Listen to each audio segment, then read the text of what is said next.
हिंदी स्नेह भारती की इस कड़ी में आप सभी श्रोताओं का स्वागत है। आज की हमारी मेहमान हैं हिंदी जगत की जानी मानी आधुनिक कवि और उपन्यासकार लवली गोस्वामी जी। नमस्कार। स्वागत है आपका लवली जी। आप 10 साल से लेखन के क्षेत्र में हैं लगभग। जी, आप हमें बताएंगे आपने लिखना कैसे शुरू किया, क्यों शुरू किया, क्या प्रेरणा थी आपकी? जब मैं 4 साढ़े 4 साल की थी, मुझे हिंदी में लिखना सिखा दिया गया था, वाक्य बनाना सिखा दिया गया था। उसके बाद मुझे लगा कि मैं इसी के लिए जन्मी हूँ शायद। मुझे हमेशा बोलने से ज़्यादा लिखकर एक्सप्रेस करना पसंद था। मैं लिखती थी तो मुझे लगता था कि लिखे हुए शब्द हमेशा रहेंगे। एक बच्चे को जैसे लगता है कि किताब में जो कुछ लिखा है सब कुछ सच है, सब कुछ सही है, उसका कोई अस्तित्व है, वैसे मुझे लगता था कि जो बोले जाए वो शब्द शायद हवा में गुम हो जाते हैं, लेकिन कागज़ पर उकेरे गए शब्द हमेशा जीवित रहते हैं। इसीलिए मुझे एक आकर्षण महसूस होता था हमेशा, और उस आकर्षण की वजह से मैंने अपना नाम छपा हुआ कागज़ के पृष्ठ पे देखना चाहा। तो ये एक बच्चे की आकांक्षा थी जो आगे बढ़ती ही गई, और अभी भी मेरे अंदर वो छोटा बच्चा है जो अपना नाम कागज़ पर छपा देखकर काफ़ी खुश होता है। तो ये लिखने की शुरुआत डायरियों से हुई थी। जब मैं 4 साढ़े 4 साल की थी तो मैंने डायरी लिखना शुरू किया, और उस वक्त से मैं लगातार लिखती आ रही हूँ। जबकि छपने का क्रम 20 वर्ष की उम्र से शुरू हुआ था। तो मैं कभी कभी लोकल न्यूज़पेपर्स में कुछ SMS कर देती थी तो उसमें छप जाते थे। उसके बाद से धीरे धीरे ये इंटरनेट आया, तो 2008-10 के बीच शायद मैंने ब्लॉगिंग शुरू की, और उसके बाद से तब से ये सफ़र जारी है। ब्लॉग्स, पत्रिकाएं, अखबार और फिर किताबें। तो लवली जी, क्योंकि आप एक महिला लेखिका हैं और ये मार्च का महीना है, जी, इस महीने में हम अंतर्राष्ट्रीय महिला दिवस मनाते हैं। आज मैं आपसे कुछ ऐसे सवाल पूछना चाह रही थी कि आपको क्या लगता है हिंदी साहित्य में औरतों की जो भागीदारी है वो उतनी है जितनी होनी चाहिए? आज से 10 साल पहले अगर आप ये सवाल मुझसे पूछते तो मेरा जवाब अलग होता कि शायद उतनी नहीं है जितनी होनी चाहिए। लेकिन इंटरनेट के ज़माने के बाद से महिलाओं की सहभागिता अलग अलग तरीक़ों से बढ़ी है। पहले से ज़्यादा ऑप्शन मौजूद हैं जिससे आप अपनी फीलिंग्स को दुनिया के सामने शेयर कर सकते हैं। जैसे इंस्टाग्राम, फेसबुक, बहुत सारी महिलाओं का जो लिखना है वो फेसबुक के आने के बाद ही शुरू हुआ, जिनमें से कुछ आगे चल के अच्छी लेखिकाएँ भी बनी, सीरियस गंभीर किस्म की किताबें जिन्होंने लिखी। तो उनका लेखन शुरुआत फेसबुक से शुरू हुआ था। तो 10 साल पहले जो दृश्य था अब वो बदल गया है, ऐसा मुझे लगता है। और अब काफ़ी मात्रा में महिलाएं लिख रही हैं। खास करके अगर आप कविताएं और कहानियां देखें या उनके एक्सपीरियंस देखें जो वो शेयर करती रहती हैं फेसबुक पे, तो ये पहले के मुकाबले बहुत ज़्यादा है। हाँ, अगर आप क्वालिटी की बात करें तो वो मुझे लगता है कि अभी आनी बाकी है, लेकिन संख्या तो है, बहुत ज़्यादा है। लेकिन आज से 10 साल पहले ये दृश्य नहीं था। बहुत मुश्किल था कि आप किसी हिंदी की पत्रिका में छप पाते, और भेजने से कभी डाक गुम हो जाती थी, कभी टाइम पे नहीं पहुंचता था। लेकिन जब से फेसबुक आया है, जब से इंटरनेट तक लोगों की पहुंच बढ़ी है और ईमेल जैसे संसाधन आए हैं, तो ये चीज़ें धीरे धीरे असुविधाएं कम होती गई है, और अब मुझे लगता है काफ़ी संख्या में महिलाएं लिख रही है, बहुत ज़्यादा। और महिलाओं के साहित्य को, महिलाओं के काम को स्वीकृति है समाज में उस तरह की जिस तरह की होनी चाहिए?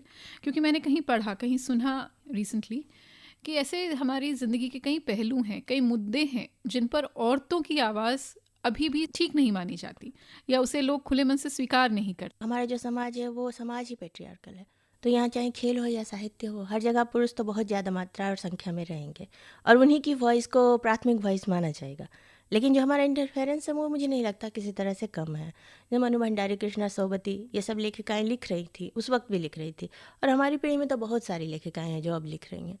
तो हाँ, ये बात तो है कि उनकी वॉइस को माना जाता है बहुसंख्यक समाज में, क्योंकि बहुसंख्यक समाज पढ़ना नहीं चाहता है।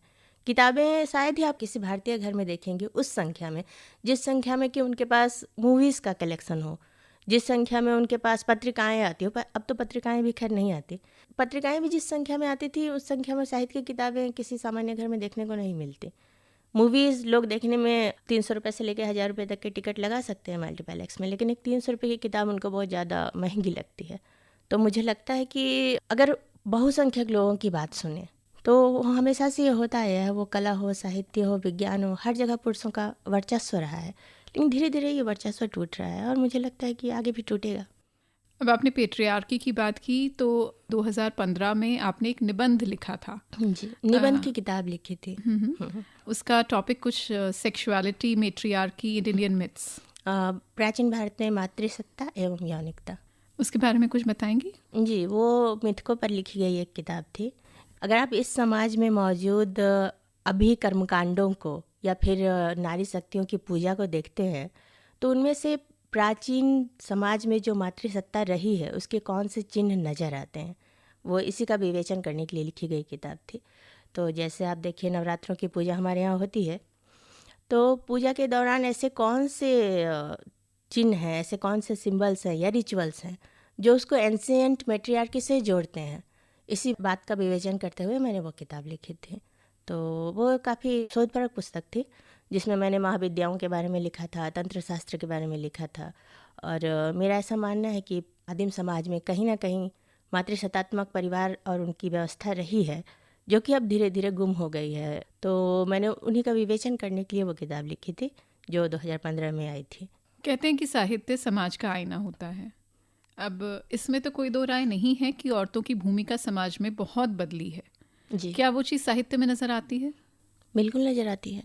अगर आप अज्ञेय के साहित्य की नायिका को उठाकर देखें तो उसका प्रतिरोध आपको एकदम शून्य नजर आएगा। लेकिन अगर आप आज की साहित्य की नायिका को या मनु भंडारी को, कृष्णा शोभती को देखें या फिर अनामिका को देखें तो उनकी जो काव्य या कथा नायिका है वो एकदम अलग खड़ी नजर आएंगी। तो मुझे लगता है हाँ, बदला है। कविताएं महादेवी वर्मा जैसी लिखती थी, मैं वैसी नहीं लिखती।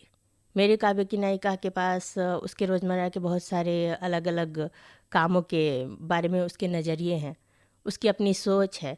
सोच उस वक्त भी थी, लेकिन उस वक्त नायिकाएं इस तरह से काम नहीं कर रही थी, बाहर नहीं जा रही थी, और अधिक संख्यक लोग ऐसे ही घर पर बैठकर नारी के अंदर सिर्फ एक माँ और एक पत्नी को देख रहे थे। लेकिन हमारे समय में चीज़ें बदल गई है और अब जो औरतें लिख रही है वो अलग तरीके से लिख रही है। प्यार की या फिर अस्तित्व की परिभाषा उनके पास अलग है। और कुछ उदाहरण देंगे? जब मैं प्रेग्नेंट हुई थी तो मेरे पास उसके पहले एक सुंदर लाल जूतियों का जोड़ा था जो कि प्रेग्नेंट होने के बाद मुझे मेरे पैरों में फिट नहीं आ रहा था। तो इसी से प्रभावित होकर मैंने एक गद्य कविता लिखी जिसको हम लोग आधुनिक समाज में प्रोज पोइट्री कहते हैं। उसका शीर्षक था लाल जूतियाँ। तो मुझे लगता है कि किसी पुरुष ने मुझसे पहले इस सामान्य सी बात पर ध्यान नहीं दिया होगा कि गर्भावस्था के बाद औरत की जूतियों का साइज या फिर उसके चप्पल का साइज चेंज हो जाता है। ये कोई स्त्री कवि ही लिख सकती थी। तो पहले लिखते थे वो लोग, स्त्रियों को अपनी प्रेमिका बताते थे, पत्नी बताते थे और माँ भी बताते थे, लेकिन उसका जो स्वर है उनमें सिर्फ और सिर्फ आराधना का भाव होता था, पूजा का भाव होता था। वो उस बात के अंदर क्या चल रहा है, कोई औरत गर्भवती हुई है, उसके शरीर में क्या चेंजेस हो रहे हैं, इस बारे में कोई बात नहीं करते थे।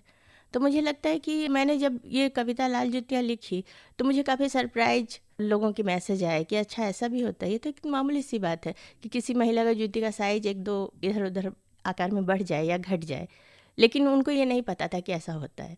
तो ये वो चीज़ें जो हम झेल रहे हैं, तो इसी को आधार बना के मैंने वो कविता लिखी थी। और मुझे लगता है कि मुझसे पहले किसी पुरुष कवि ने तो ये नहीं लिखा होगा क्योंकि वो महसूस नहीं कर सकते। तो ये काफ़ी कुछ है जो नया लिखा जा रहा है, काफ़ी कुछ है जो नई तरीके से सामने आ रहा है। तो मुझे लगता है हाँ, चेंजेस हुए हैं और औरतों की वॉइस में बहुत अंतर आया है। प्लीज़ सुनाइए ये कविता। जी, कविता का शीर्षक है लाल जूतियाँ। बहुत महंगी जूतियाँ खरीदने के मेरे पास कभी पैसे नहीं रहे, लेकिन मेरे पास सुंदर सी लाल जूतियों का एक जोड़ा था। वे लाल जूतियाँ मेरे पैरों को दस्ताने की तरह फिट आती थी। उन सुंदर हल्की एड़ी वाली जूतियों से मेरे पैर प्रेम करते थे। बेटी के पैदा होने के बाद जब मैंने उन्हें पहनने की कोशिश की, मेरे पैर उसमें समाये नहीं, जबकि खुली चप्पलें ठीक ही आ रही थी।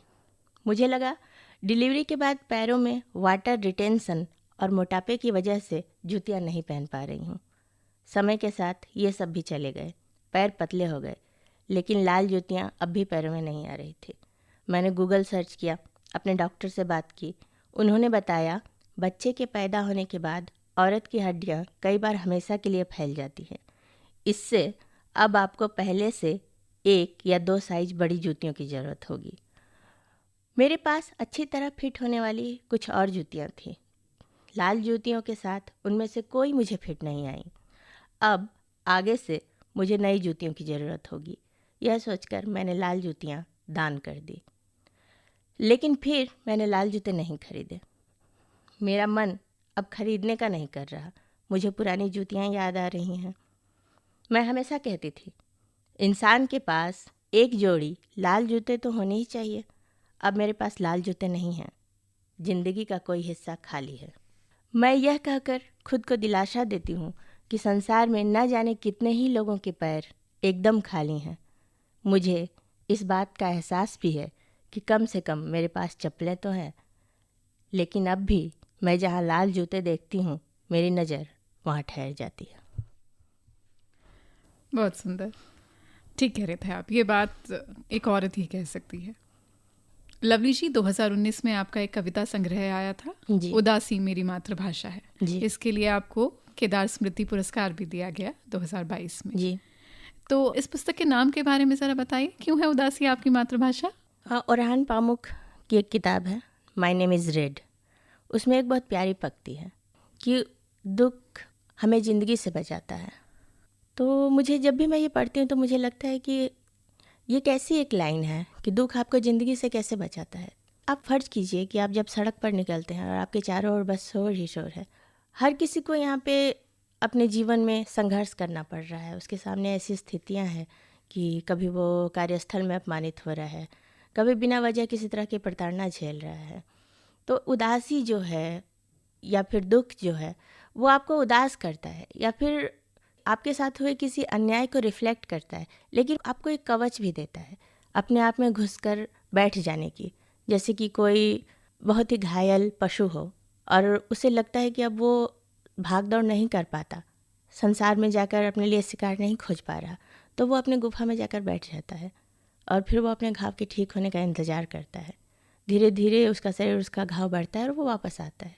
तो मेरे लिए उदासी हमेशा उस कवच की तरह रही कि आप उसमें जाकर बैठ जाएं, थोड़ी देर तक इंतज़ार करें और जब आपको लगे कि अब आप में इतनी शक्ति आ गई है कि फिर से आप संसार का सामना कर सके तो आप बाहर आएँ।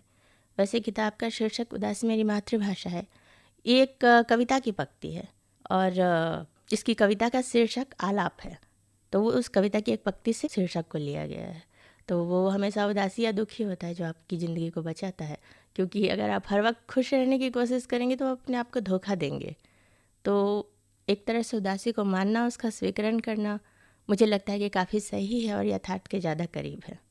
तो जब आप मानने लगते हैं तो धीरे धीरे आप उसकी तहों तक पहुंचने की कोशिश करते हैं, उसको बदलने की कोशिश करते हैं। तो ये स्वीकरण जो है वही मानने से शुरू होता है कि हाँ, उदासी ही मेरी मातृभाषा है। उसके बाद फिर दुनिया की तमाम अन्य भाषाएं मैंने जीवन चलाने के लिए सीखी हैं। ये इसकी पूरी पंक्ति थी। इस कविता संग्रह से अपनी सबसे पसंदीदा कविता हमें सुनाएंगी?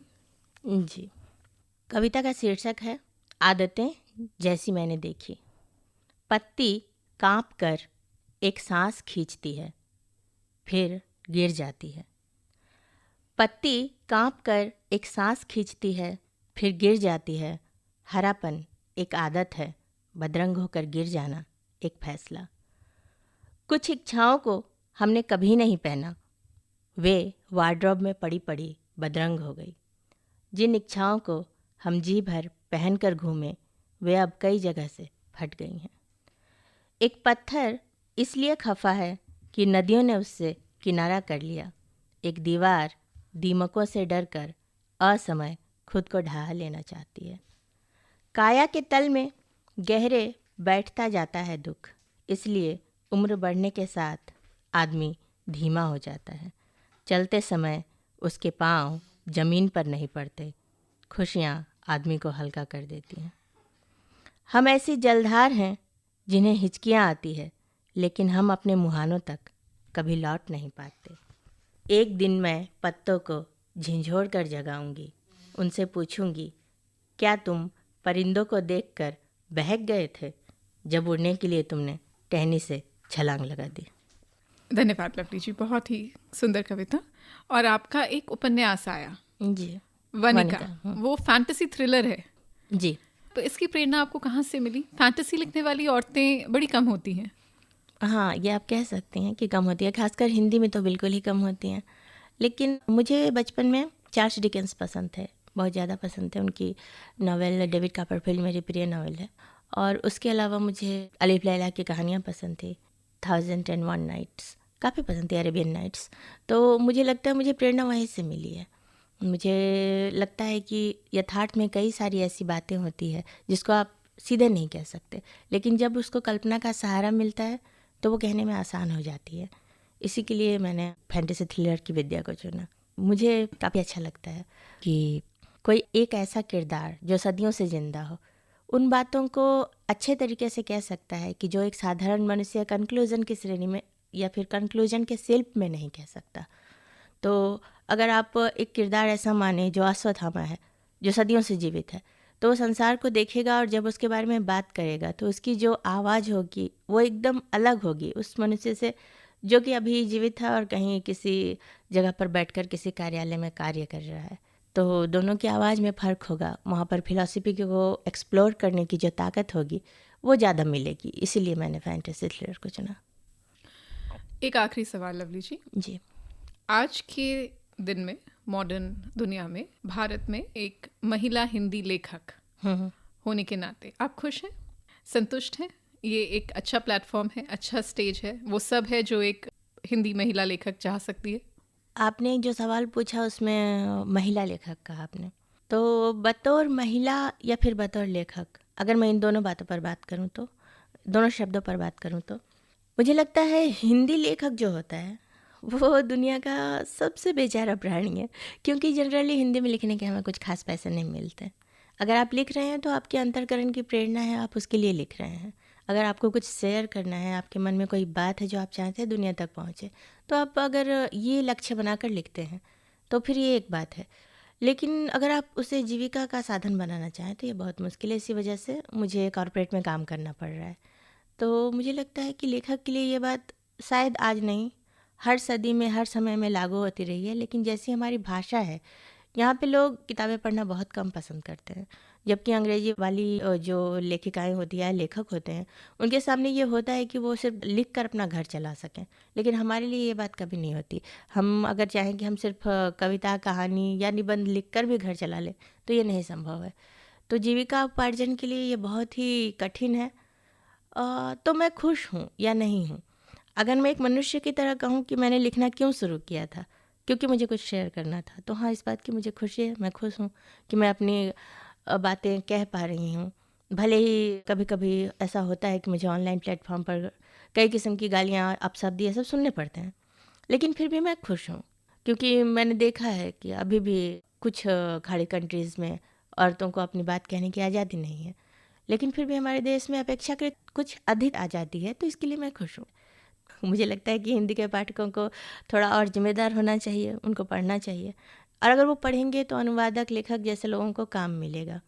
थैंक यू लवली जी, बहुत अच्छा लगा आपसे बातचीत करके। धन्यवाद। आज का हमारा समय समाप्त हो रहा है। उम्मीद है आपसे फिर मुलाकात होगी। आपका भी बहुत धन्यवाद।